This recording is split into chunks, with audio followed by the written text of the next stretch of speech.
अब बात करेंगे 28 जनवरी का जो आपका शिफ्ट 2 का पेपर हुआ है उसके आपके सॉल्यूशंस के बारे में। ये दोस्तों आपका बहुत अच्छा पेपर आया। Maximum oxidizing power is off. तो दोस्तों मैक्सिमम ऑक्सीडाइजिंग पावर किसकी होती है? MnO4 माइनस की होती है। ये तो आपकी एनसीईआरटी की लाइन है। इसके बाद अगला क्वेश्चन आपको दिया हुआ है, win in Bohr order dependence of frequency of rotation in NS principal quantum number. तो फिर दोस्तों फ्रीक्वेंसी होता क्या है? 1 अपॉन टाइम पीरियड। तो टाइम पीरियड क्या होता है? टाइम पीरियड होता है मेरा 2 पाई r/v।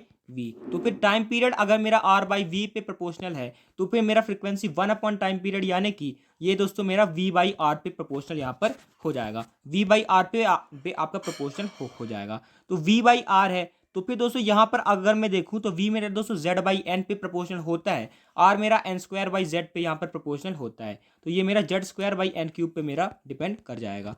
इसके बाद अगला क्वेश्चन आपको दिया है V2O3 V2O4 V2O5 change in oxidation state when amphoteric oxides react to form VO4+। तो फिर दोस्तों एम्फोटेरिक कौन है? हमने बहुत बार बात की है। V2O5 आपकी है, टॉप 100 में भी हमने ये बात की थी। तो V2O5 आपकी एम्फोटेरिक है। तो V2O5 में V का ऑक्सीडेशन स्टेट क्या है? +5, क्योंकि तब x 2x-10 is equal to 0, x आपका +5, VO4 प्लस x -8, ऑक्सीजन का -2 ले लिया, इज इक्वल टू +1, x मेरा आ गया +7। तो +5 और +7 में कितना चेंज है? 2 का चेंज है। उसके बाद अगला दोस्तों नंबर ऑफ पैरामैग्नेटिक स्पीसीज आपको बताना है। तो पैरामैग्नेटिक ऑक्सीजन हमने बात की थी, 16 इलेक्ट्रॉन होते हैं, 2 इसमें दोस्तों अनपेयर होते हैं, 2 इसमें अनपेयर होते हैं। अगर मैं दोस्तों इसको 16 से 15 कर दूं, मतलब प्लस लगा दूं, तब भी आपका एक अनपेयर बच जाएगा, मतलब एक आपका तब भी ये दोस्तों आपका डायमैग्नेटिक हो जाएगा। O2 माइनस कर दूं तब भी दोस्तों आपके इलेक्ट्रॉन बच जाएंगे, ये भी आपका पैरामैग्नेटिक हो जाएगा। यहाँ पर अगर मैं बात करूं तो नाइट्रोजन के 7, ऑक्सीजन के 8, 15 इलेक्ट्रॉन मतलब दोस्तों ये O2 प्लस जैसे ही आपकी कहानी है, मतलब आप भी क्या है? पैरामैग्नेटिक। CO की बात की गई थी तो 6 + 8 14। तो ये तो हमने बहुत बार बात किया है। 14 आ जाए मतलब आप नाइट्रोजन जैसे हो गए डायमैग्नेटिक। तो यहाँ पर डायमैग्नेटिक सिर्फ एक ही है, बाकी सब क्या है? पैरामैग्नेटिक। इसके बाद अगला क्वेश्चन आपको दिया हुआ है, नंबर ऑफ पोलर स्पीसीज। तो पोलर स्पीसीज कौन कौन है? CH4 आपका नॉन पोलर है, हम जानते हैं। CCl4 नॉन पोलर है, जानते हैं। CH2Cl2 sp3 है, कोई भी सिमेट्री नहीं है, मतलब क्या है? नॉन पोलर है। NH3 क्या है? नॉन पोलर है, बहुत पहले से जानते हैं। H2O भी आपका दोस्तों नॉन पोलर है। H2O2 लीनियर नहीं है, तो ये आपको ध्यान रखना है। H2O2 दोस्तों लीनियर नहीं है। H2O2 दोस्तों आपका लीनियर नहीं है, तो ये भी क्या है? आपका नॉन पोलर। O2F2 का भी यही है दोस्तों, ये भी लीनियर नहीं है, ये भी आपका दोस्तों लीनियर नहीं है, तो फिर ये क्या है? आपका नॉन पोलर। तो 5 मेरे क्या है दोस्तों? Non polar. इसके बाद दोस्तों अगला आपको दिया हुआ है, येलो इन कलर कौन कौन से? तो फिर दोस्तों हमने कल ही वीडियो डाला था कि आपको कलर रट के जानने हैं, याद करके जानने हैं। तो CDS मेरा दोस्तों येलो कलर का होता है। PBS मेरा ब्लैक कलर का होता है, PBS ब्लैक कलर का होता है, ध्यान रखिएगा। CUS मेरा ब्लैक कलर का होता है। ZNS अगर मेरे को कोल्ड दिया है, कोल्ड मेरा वाइट होता है, कोल्ड मेरा वाइट होता है, लेकिन अगर मैं दोस्तों ZNS हॉट दे देता ना, तब ये दोस्तों मेरा येलो हो जाता। तो ये तो आप 10th से पढ़ते हैं। तो फिर ये मेरा दोस्तों डी मेरा गलत हो जाएगा, यहाँ पर ये वाइट है। PbCrO4 मेरा दोस्तों येलो कलर का होता है। तो ए और ई इसके सही हो जाएंगे, ए एंड ई। इसके बाद दोस्तों अगला आपको दिया हुआ है, आपको ये एनर्जी बताना है। तो फिर ये 1s 2s 3p 3d तो हम बहुत पहले से करते हैं। अगर मैं आपको 3p का पूछूं तो फिर p के लिए आपका दोस्तों l क्या हो जाएगा? 1 हो जाएगा, d के लिए 2 हो जाएगा, f के लिए मेरा 3 हो जाएगा। तो फिर यहाँ पर n+l में करूँगा तो n+l मेरा दोस्तों 4 हो गया। अगर मैं दोस्तों 3D में करूँ तो 3 + 2 मेरा दोस्तों 5 हो गया। तो 3D का आपका n+l ज़्यादा है, यानी कि उसकी एनर्जी आपकी ज़्यादा है। तो 3D की 3p से ज़्यादा है और 2s की आपकी 1s से ज़्यादा है, तो ये d मेरा हो जाएगा। के बाद दोस्तों ये क्वेश्चन तो हमने दोस्तों बहुत बार किया है। HCl लगाया है, मतलब दोस्तों यहाँ पर मैं क्या करूँगा? यहाँ पर माइनस करूँगा, यहाँ पे प्लस करूँगा, क्योंकि बेंजाइलिक कार्बोकेटायन बनेगा आपका बहुत ज़्यादा स्टेबल। फिर इसके बाद दोस्तों इस प्लस के ऊपर आपका कौन आके लग जाएगा? Cl लग जाएगा, क्योंकि ये तो आप स्टेबल हो गया प्लस, उसके ऊपर आपका Cl आपका लग गया। AgCN दोस्तों आपका क्या बनाता है? साइनाइड बनाता है। ये दोस्तों साइनाइड नहीं बनाता, आइसोसाइनाइड बनाता है। यहाँ पर AgC का बॉन्ड क्या होता है? कोवलेंट होता है। तो फिर अगर मैं दोस्तों बात करूं तो फिर ये मेरा आइसोसाइनाइड बनाएगा। क्या बनाएगा? आइसोसाइनाइड। तो ये मेरा यहाँ पर NC लगा देगा। अगर AgNO2 होता तो ये भी इस साल आया है, तो ये मेरा AgNO2 बना देता। मतलब जो आपका अल्काइल हैलाइड है, मतलब जो आपका अल्काइल ग्रुप है, उससे आपका दोस्तों क्या बना देता, NO2 बना देता। Which of the following will give benzoic acid on oxidation with KMnO4। तो KMnO4 से ऑक्सीडेशन करवा के आपको अगर बेंजोइक एसिड बनना है, तब तो दोस्तों आपके पास अल्फा हाइड्रोजन होना जरूरी है। इसके पास अल्फा हाइड्रोजन है, हाँ है, तो ये दोस्तों आपको बन जाएगा। कार्बन कितने भी हो आपको बनाना है, अगर COH, अगर आपको दोस्तों PH COH या फिर बेंजोइक एसिड बनाना है, तो मतलब आपके पास अल्फा हाइड्रोजन होना जरूरी है। यहाँ पर भी आपका बन जाएगा, यहाँ पर भी एक अल्फा हाइड्रोजन बन जाएगा। यहाँ कोई हाइड्रोजन नहीं है अल्फा, तो ये आपका नहीं बन पाएगा। यहाँ पर यहाँ पर अगर मैं बात करूँ तो यहाँ पर है, बन जाएगा। यहाँ पर है, बन जाएगा। यहाँ पर नहीं है, नहीं बनेगा। यहाँ पर तो यार, यहाँ पर ये आपका बेंजीन आपका हटेगा नहीं, तो फिर यहाँ पर ये आपका डाई कार्बोक्सिलिक एसिड बनेगा, तो ये आपका बेंजोइक एसिड तो नहीं बनेगा। तो फिर 1 2 3 4 5 मेरे बन जाएंगे, 5 मेरे बन जाएंगे। इसके बाद दोस्तों अगला क्वेश्चन आपको दिया है CH3C ट्रिपल बॉन्ड CH। इसको अगर आप दोस्तों याद करें PDCH2, तो ये मेरा क्या है, लिंडलार कैटलिस्ट। ये मेरा क्या है, लिंडलार कैटलिस्ट, तो ये बनाएगा मेरा सिस एल्कीन। तो यहाँ पर हम दोस्तों सिस एल्कीन बना लेंगे, मतलब हम दोस्तों यहाँ पर सिस एल्काइन बना लेंगे, लेकिन यहाँ पर कुछ, यहाँ पर ज्योमेट्रिकल आइसोमेरिज्म का खेल नहीं है। इसके बाद O3 और ZnH2O, तो यहाँ पर हम O3 ZnH2 रिडक्टिव ओजोनोलिसिस करेंगे, मतलब यहाँ पर डबल बॉन्ड हो, यहाँ पर भी आपका डबल बॉन्ड हो, तो फिर यहाँ पर C डबल बॉन्ड C को तोड़ेंगे, C डबल बॉन्ड O लगाएंगे, तो यहाँ पर आपका बचेगा CH3 C double bond OH और यहाँ पर HC डबल बॉन्ड OH। तो यहाँ पर एक है फॉर्मेल्डिहाइड और एक है एसिटल्डिहाइड। उसके बाद दोस्तों ये भी हमने दोस्तों बहुत बार किया हुआ है, कौन पैरामैग्नेटिक है, तो NiCl4 2+, तो NiCl4 2+, तो XCl का आपका -1, तो -4 इज इक्वल टू +2, क्योंकि यहाँ पर आपका 2 का चार्ज है। नहीं दोस्तों, यहाँ पर आपका माइनस होगा, तो सॉरी इसके लिए। तो यहाँ पर तो दोस्तों यहाँ पर x आपका दोस्तों यहाँ पर 2 यहाँ पर आ जाएगा। अब दोस्तों Ni2+ की अगर मैं बात करूँ, तो अगर मैं दोस्तों इसका डी कन्फिगरेशन निकालूंगा, नहीं यहाँ पर आपका प्लस ही होगा, तो x -4 इज इक्वल टू 2, तो फिर x मेरा दोस्तों यहाँ पर आ गया 6। तो फिर यहाँ पर दोस्तों आपका क्या हो जाएगा, अगर मेरा दोस्तों यहाँ पर आ गया है +6, यानी कि निकल का atomic number 28, 2 + 8 - 6, direct D configuration निकालूंगा, D2 मेरा आ गया। क्या मेरा आ गया दोस्तों, D4 मेरा आ गया। तो D4 मेरा आ गया, मतलब ये क्या है दोस्तों, Cl पेयरिंग नहीं करवा पाएगा, तो ये है मेरा दोस्तों पैरामैग्नेटिक। वरना तो आप दोस्तों देख के लगा देते, CO4 आपका पेयरिंग करवा देगा, यहाँ पर CO5 करवा देगा, CN4- करवा देगा।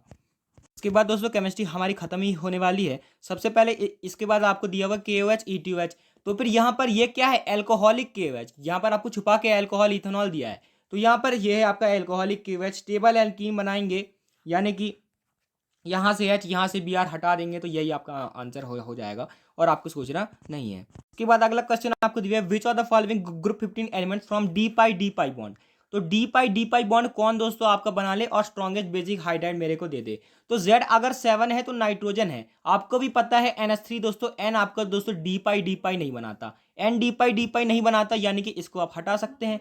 Z आपका दोस्तों 15 है, Z आपका 15 है, तो क्या ऑर्डर होता है, PS3 होता है, उसके बाद AS3 होता है, उसके बाद SbS3 होता है। तो NH3 आपका चला गया, क्योंकि वो डी पाई बॉन्ड नहीं बना रहा है, इसीलिए PS3 दोस्तों आपका करेक्ट आंसर हो जाएगा।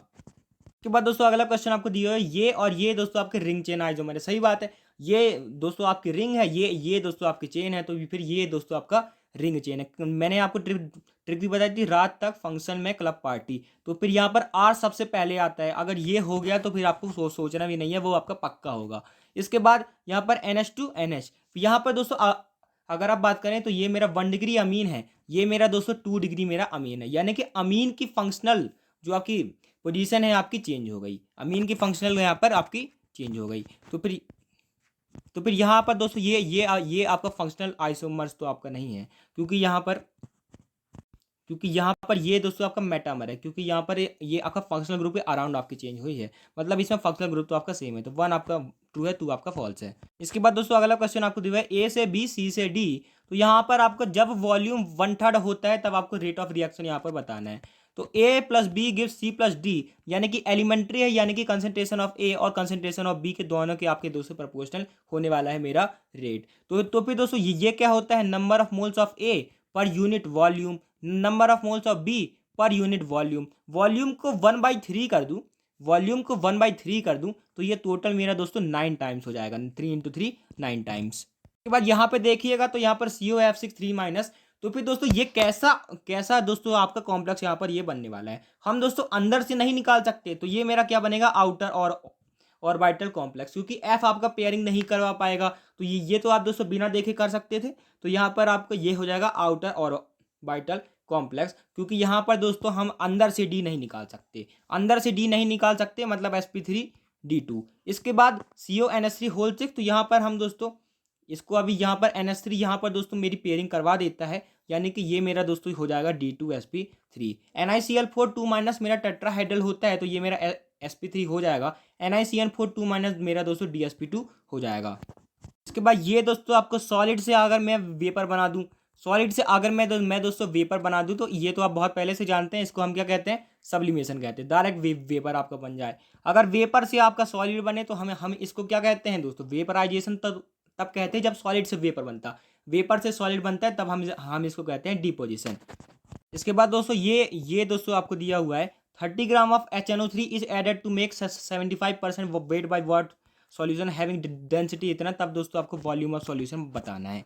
तो फिर अगर मेरे को दिया हुआ है 70% वेट बाय वेट है, मतलब मेरा क्या है, ये 75% है, तो मेरा तो यहाँ पर ये तो बहुत ज़्यादा वो हो गया।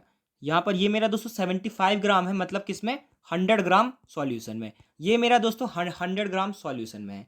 तो फिर यहाँ यानी कि 1 ग्राम मेरा कितने में है, 100/75 यहाँ पर मेरे सॉल्यूशन में है। तो 100/75 मेरे सॉल्यूशन में है, मतलब 100/75 मेरा है 1 ग्राम के लिए। अगर मेरे को 30 ग्राम लेने हो तो मेरे को 230 से मल्टीप्लाई करना पड़ेगा। तो इतने में दोस्तों मेरे यहाँ पर हो जाएगा। तो ये तो मेरा क्या आया दोस्तों, मास आया। ये तो मेरा मास आया। मेरे को वॉल्यूम चाहिए है, तो मैं density is equal to mass upon volume कर लूँगा। तो फिर ये मेरा दोस्तों 80/3 यहाँ पर मेरा आ रहा है, 80/3 मेरा यहाँ पर आ जाएगा। तो फिर ये लगभग दोस्तों आपका 27 के पास जा रहा है। इसके बाद अगला क्वेश्चन आपको दिया, which of the following phenomenon is not explain by wave theory. तो वेव थ्योरी से मैं क्या क्या एक्सप्लेन कर सकता हूँ, रिफ्लेक्शन को मैं कर सकता हूँ, रिफ्रैक्शन को भी कर सकता हूँ, डिफ्रैक्शन को भी कर सकता हूँ, लेकिन कॉम्पटन इफेक्ट को मैं नहीं कर सकता।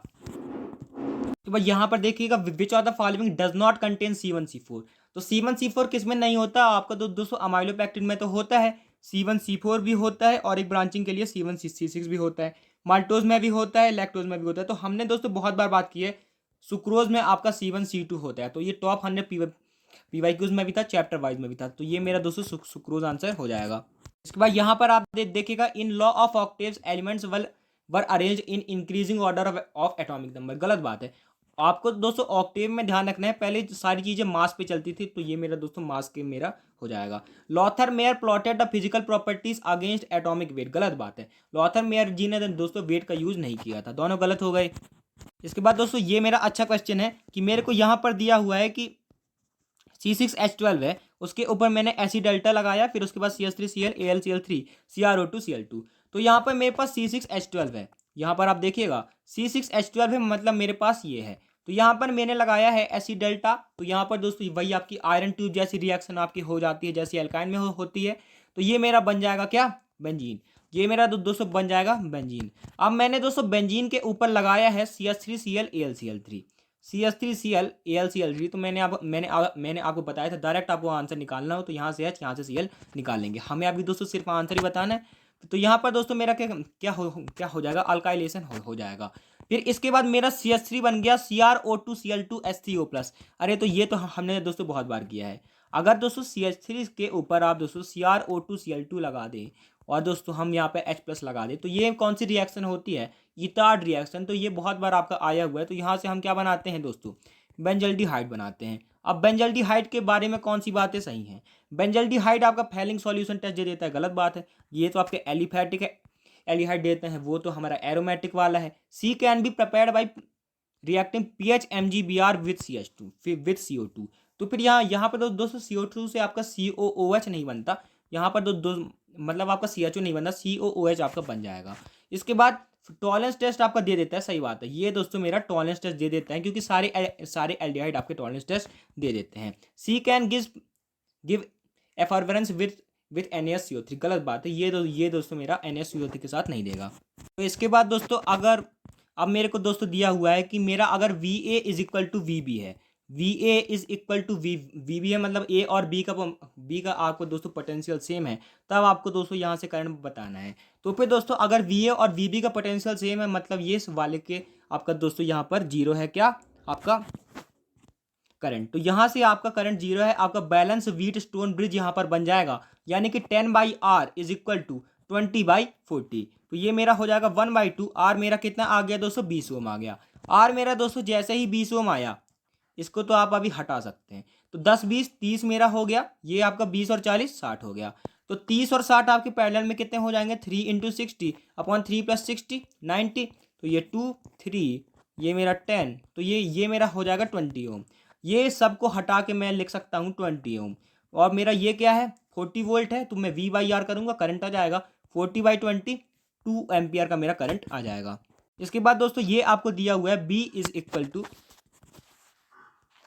ये मेरे को दोस्तों दिया हुआ है √3/2 i cap plus 1/2 j cap 30 sine omega t minus k z. तो मैंने आपको बताया था जो आपकी बी है दोस्तों परपेंडिकुलर होती है इलेक्ट्रिक फील्ड के, ये मेरे दोस्तों इलेक्ट्रिक फील्ड के आपके दोस्तों परपेंडिकुलर यहाँ पर होती है। तो फिर यहाँ पर अगर ये परपेंडिकुलर है, मतलब डॉट प्रोडक्ट क्या है दोस्तों, जीरो है। तो डॉट प्रोडक्ट अगर मैं दोस्तों लेकर देखूँ तो इसमें जीरो नहीं आ गया, और मेरा जीरो किस में आ रहा है, एक इसमें आ रहा है, एक इसमें आ रहा है, क्योंकि √3/2 इंटू 1/2 √3/4 माइनस √3/4 इसमें भी हो रहा है, इसमें भी हो रहा है।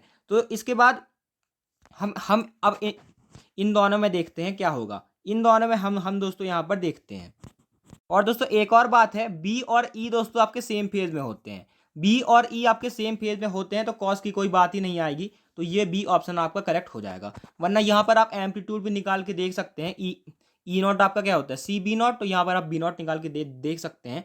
यहाँ पर आपका 30 है, तो फिर यहाँ पर आपका अगर E0 निकालना है, तो फिर यहाँ पर 30 इंटू 3 × 10⁶ यहाँ पर हम कर लेंगे। तो फिर ये दोस्तों करने की जरूरत नहीं है, 3 × 10⁸ कर लेंगे, करने की जरूरत नहीं है, क्योंकि सब में सेम दिया हुआ है। तो ये मेरा बी ऑप्शन आपका करेक्ट हो जाएगा।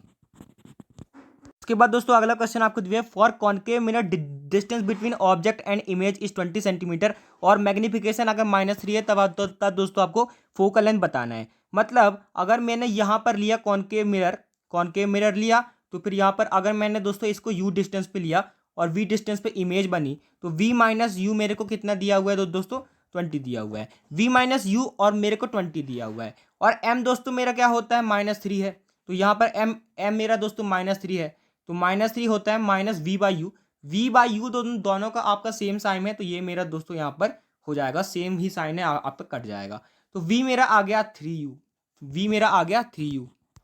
फिर इसके बाद तो दोस्तों आप निकाल ही लेंगे, V मेरा दोस्तों अगर 3U आ गया, और दोस्तों मेरे पास ये है, मेरे पास दोस्तों ये है कि मेरे पास ये U है, ये मेरा दोस्तों V है। तो फिर दोस्तों अगर मैं इस डिस्टेंस को Y मान लेता हूँ, इस डिस्टेंस को X मान लेता हूँ, तो Y - X दोस्तों मेरा यहाँ पर किसके बराबर है, Y - X मेरा बराबर है या यहाँ पर 20 के। तो फिर दोस्तों यहाँ से आप दोस्तों आसानी से फोकल लेंथ यहाँ पर निकाल सकते हैं, VU भी निकल जाएगा। इसके बाद दोस्तों यहाँ पर आपको दोस्तों मैग्नेटिक फील्ड यहाँ पर निकालनी है। तो फिर यहाँ पर दोस्तों पूरा आपको निकालने की भी जरूरत नहीं है, यहाँ पर आपको निकालनी है मैग्नेटिक फील्ड एट सेंटर। तो फिर दोस्तों यहाँ पर ये जा रहा है, मतलब ये मेरे को दोस्तों डॉट कर रहा है, ये मेरे को डॉट दे रहा है, ये तो आपका सेम लाइन में आ गया, इससे कोई आपकी फील्ड नहीं है। अगर मैं इसकी भी बात करूँ तो इसमें भी आप दोस्तों उंगलियां लगाइएगा, तो यहाँ पर दोस्तों मेरे को ये दोस्तों डॉट दे रहा है, डॉट दे रहा है। और ऑप्शंस कैसे दिए हुए हैं यहाँ पर भी देखिएगा, डॉट दे रहा है यानी कि प्लस के कैप में है, डॉट दे रहा है यानी कि प्लस के कैप में है, तो माइनस वाले को तो पहले ही हटा देंगे। फिर इसके बाद दोनों की फील्ड जुड़ रही है, यानी कि प्लस का आपका टर्म आएगा, तो दोस्तों इसका ए ऑप्शन वैसे ही करेक्ट हो जाएगा। वरना दोस्तों आप यहाँ पर भी इसको ऐसे भी कर सकते हैं, अगर आपको करना ही है तो यहाँ पर μ0/2 I/R आपका पूरे सर्कल का होता है, θ/2π मैं दोस्तों यहाँ पर कर लेता हूँ। तो ये मेरा 3π/4 थीटा को रखेंगे, क्योंकि ये मेरा थीटा हो जाएगा, इतने का मेरा सर्कल है 2π। तो यहाँ से दोस्तों ये सब आप यहाँ पर कर लेंगे। ये मेरा क्या है, ये मेरा दोस्तों एक इन्फिनिट वार है, तो उसका भी फॉर्मूला आपको पता है। इसके बाद दोस्तों अगला क्वेश्चन आपको दिया हुआ है, अ cube of side 10 centimetre bulk modulus आपका इतना है, प्रेशर आपने इतना लगाया, तब दोस्तों आपको डेल्टा बी आपको यहाँ पर निकालना है। तो बल्क मॉडुलस यहाँ पर क्या होता है दोस्तों, बल्क मॉडुलस मेरा होता है बी होता है मेरा दोस्तों minus P delta V by V. आपको दोस्तों मैग्नीट्यूड निकालना है तो हम ज़्यादा माइनस की टेंशन लेंगे नहीं, तो डेल्टा वी बाई वी पहले निकाल लेते हैं, तो ये मेरा पी बाई बी यहाँ पर आ जाएगा। मैग्नीट्यूड ही निकालना है तो पी बाई बी मेरा यहाँ पर आ जाएगा। तो पी बाई बी मेरा आ जाएगा 7 × 10⁶ बटे 10⁻11। तो फिर ये मेरा कितना हो जाएगा दोस्तों 0.2, ये 2 × 10⁻10, तो 1/2 × 10⁻⁻4 यानी कि 0.5 × 10⁻⁻4, 5 × 10⁻⁻5, 5 × 10⁻⁻5 मेरा आ गया। ये मेरा क्या आया दोस्तों डेल्टा वी बाई वी आया। डेल्टा वी में कैसे निकालूंगा, इसको वॉल्यूम से मल्टीप्लाई करके। तो 5 × 10⁻⁻5 वॉल्यूम मेरा कितना हो जाएगा साइड का क्यूब, तो 10 सेंटीमीटर का क्यूब, 10 सेंटीमीटर का क्यूब, तो 5 × 10⁻⁻5 तो यहाँ पर, तो ये मेरा दोस्तों 10⁻⁻1 का दोस्तों क्यूब हो जाएगा। तो फिर ये मेरा 10⁻⁻3 हो जाएगा। तो फिर कुछ भी करेंगे ये दोस्तों मेरा 0.05 मिलीलीटर आपका आ जाएगा। इसके बाद दोस्तों ये आपको दिया हुआ है the escape velocity of the earth is 11.2 kilometre per second. What is the escape velocity of a planet whose radius is 2 and mass is 8 times that of earth. तो फिर दोस्तों अगर मैं बात करूं तो फिर मेरी, अगर मैं एस्केप वेलोसिटी की बात करता हूं तो ये मेरी होती है √2 GM/r। तो ये मेरे किसके प्रोपोर्शनल होती है, √m/r के आपके दोस्तों प्रोपोर्शनल यहाँ पर ये होती है। √m/r के आपके प्रोपोर्शनल है, यानी कि अगर मेरा दोस्तों रेडियस 2 टाइम्स है, मास 8 टाइम्स है, तो मतलब ये मेरा दोस्तों ये क्या हो जाएगा √4 2 टाइम्स मेरी यहाँ पर आ जाएगी। तो 2 × 11.2 यहाँ पर आ जाएगी। आपका क्वेश्चन अगर अलग था तो फिर दोस्तों कंसेप्ट वही है, उसी के ऊपर आप वैल्यूज रख लेते। तो आपको ये दिया हुआ है कि एक आपका रॉकेट है, तो इस बार ऐसे भी सवाल आए हैं। एक दोस्तों आपका बलून सिस्टम है, ये दोस्तों आपका ए, उससे दोस्तों आपका जा रहा है the mass to be removed to have at acceleration 3 तो फिर ये तो हमको दोस्तों पहले से पता होता है कि ये मेरा क्या हो जाएगा, क्या हो जाएगा 2ma/3a + g क्या हो जाएगा। कैसे हो जाएगा, क्योंकि हमने दोस्तों ऐसे बहुत सारे क्वेश्चंस पहले से किए हुए हैं। कैसे कैसे दोस्तों, अगर दोस्तों बलून अपने फोर्स से यहाँ पर जा रहा है, बलून मेरा यहाँ पर फोर्स से जा रहा है, तो यहाँ पर नीचे क्या लग रहा है mg लग रहा है, इसकी वजह से बलून को हम दोस्तों मासलेस यहाँ पर मान लेते हैं। तो एफ बलून माइनस mg आपका नीचे लग रहा है, बलून ऊपर जा रहा है, इज इक्वल टू ma। तो एफ बलून मेरा कितना आ गया mg + ma। तो एफ बलून आ गया मेरा दोस्तों mg + ma। आप दोस्तों मैं कितना मास हटा दूं, मान लीजिए मैंने इससे कुछ मेरा x मास हटा दिया, x मास मेरा दोस्तों यहाँ पर हटा दिया, तब ये मेरा दोस्तों 3a से ऊपर जा रहा है। फोर्स तो अभी भी उतना ही लग रहा है, फोर्स ऑफ बलून बटे m-x × g। तो यहाँ पर क्या हो जाएगा, फोर्स ऑफ बलून मैंने निकाल लिया था mg + ma माइनस यहाँ पर m-x × g is equal to क्या हो जाएगा दोस्तों m-x, क्योंकि अब तो दोस्तों इतना ही बचा है, × 3a net force is equal to ma। तो यहाँ से दोस्तों आप यहाँ से x की वैल्यू आसानी से निकाल लेंगे। ये मेरा 2ma/3a + g मेरा यहाँ पर आ जाएगा। तो क्या आ जाएगा दोस्तों 2ma/3a + g। अब तो दोस्तों आप निकाल ही लेंगे। इसके बाद दोस्तों ये आपको दिया हुआ है an equilateral triangle frame of slide L is carrying current I. तो फिर दोस्तों एक इक्विलेटरल ट्रेन आपका है, तो फिर ये L find the magnetic field at centroid. Centroid में अगर मैं बात करूं तो सेंट्रॉइड में तो दोस्तों आपको ये पता चल ही रहा है कि ये अगर ये इक्विलेटरल ट्रायंगल है तो ये एंगल दोस्तों आपका 30 डिग्री यहाँ पर होगा, और यहाँ पर ये मेरा बाइसेक्ट करेगा, तो ये मेरा दोस्तों L/2 यहाँ पर हो जाएगा। इस डिस्टेंस को मैं कैसे निकालूंगा, tan 30 मेरा हो जाएगा परपेंडिकुलर, इसको हम अगर d मान लें तो d बाई जो आपका बेस है कितना L/2 तो फिर यहाँ पर मेरा कितना हो जाएगा L/2 × tan 30। tan 30 मेरा कितना होता है, tan 30 मेरा होता है दोस्तों sin 30/cos 30 यानी कि 1/√3। तो ये मेरा हो जाएगा दोस्तों L/2√3। ये मेरा दोस्तों आ गया L/2√3, और यहाँ से दोस्तों ये मेरा है L/2 और ये है मेरा L/2। अब दोस्तों यहाँ पे हम कौन सा थीटा लेंगे, अगर हम ये वाले थीटा ले लें तब हमको दोस्तों इनका कॉस लेना पड़ता है, यानी कि μ0/4π 2i/a कॉस थीटा हमने कौन से लिए 30 डिग्री वाले, तो दोनों आपके 30 डिग्री है, तो θ1 + θ2, तो यहाँ पर आपका cos 30 + cos 30, तो ये मेरा दोस्तों तो ये मेरा mu naught by 4 pi 2i/a मेरा दोस्तों कितना आया था, L/2√3 आया था, L/2√3 आया था। और cos 30 प्लस cos 30, तो 2 × √3/2 यानी कि √3। तो ये मेरा कितना आ जा रहा है, ये मेरा दोस्तों यहाँ पर आ जा रहा है, ये 3 × 3 हो जाएगा, 3 × 6, और यहाँ पर दोस्तों ये मेरा कट जा रहा है। तो फिर यहाँ ये मेरा दोस्तों 9 μ0/2 पाई यहाँ पर ये मेरा आ जाएगा इसका दोस्तों। और ये सब दोस्तों आपका 3 से भी मल्टीप्लाई होगा, ये सब दोस्तों मेरा यहाँ पर 3 से भी मल्टीप्लाई यहाँ पर होगा, इसलिए मेरा 9 μ0/2 पाई मेरा यहाँ पर आ जाएगा। क्योंकि दोस्तों अगर आप देखें तो फिर यहाँ पर तीनों उसकी वजह से है ना, तो तीनों उसकी वजह से, तो सबकी वजह से हम दोस्तों यहाँ पर जोड़ लेंगे। इसके बाद दोस्तों आपको दिया है t = 0 से, आपको दोस्तों बताना है 0 से, तो भाई यहाँ पे दोस्तों आपको बताना है t = 0 से 4 सेकंड में वो दोस्तों कितना डिस्टेंस चला है। तो ये तो हम दोस्तों बहुत बहुत पहले से जानते हैं। अगर मैं वीटी ग्राफ का दोस्तों एरिया ले लूँ तब मेरे को क्या मिलता है दोस्तों, डिस्प्लेसमेंट यहाँ पर मिल जाता है, क्योंकि वेलोसिटी इनटू टाइम आपका दोस्तों डिस्प्लेसमेंट होता है। तो फिर यहाँ पर 0 से 4 चाहिए, यानी कि ये एरिया मेरे को चाहिए है। तो ये एरिया मैं कैसे निकालूंगा, बहुत बहुत आसानी से निकाल सकते हैं। तो पहले ट्रायंगल का half into base into height 10 plus यहाँ पर ये मेरा क्या बन रहा है, यहाँ पर अगर मैं बात करूँ तो 2 और 10 के बीच में कितना होगा दोस्तों, नहीं ये तो आपका 10 ही है, ये मेरा 10 है, ये तो मेरा दोस्तों 10 है। यहाँ पर ये मेरा दोस्तों यहाँ पर 2 है, ये मेरा नीचे वाला 2 है, ऊपर वाला 10 है। तो फिर ये मेरा कितना हो जाएगा, LB हो जाएगा, LB 10 × 2 20। तो 20 प्लस मैंने यहाँ पर कितना निकाला था, तो मैं भूल गया उसको, तो फिर से निकाल लेते हैं, हाफ इंटू 2 × 10। तो ये 20 + 10 यहाँ यानी कि 30 मेरा यहाँ पर आ जाएगा।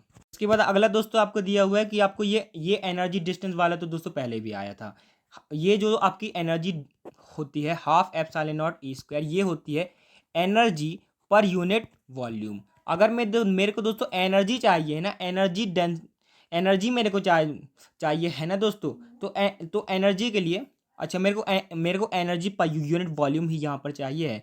तो फिर यहाँ पर ½ मेरे को यहाँ पर वी के टर्म्स में लिखना है, तो दोस्तों मैं वी को E × D में दोस्तों यहाँ पर लिख सकता हूँ। तो मैं E को दोस्तों मैं V/D यहाँ पर लिख सकता हूँ, क्योंकि वोल्ट पर मीटर आपका होता है क्या, E होता है। तो ये ½ V²/D², तो ये मेरा हो जाएगा।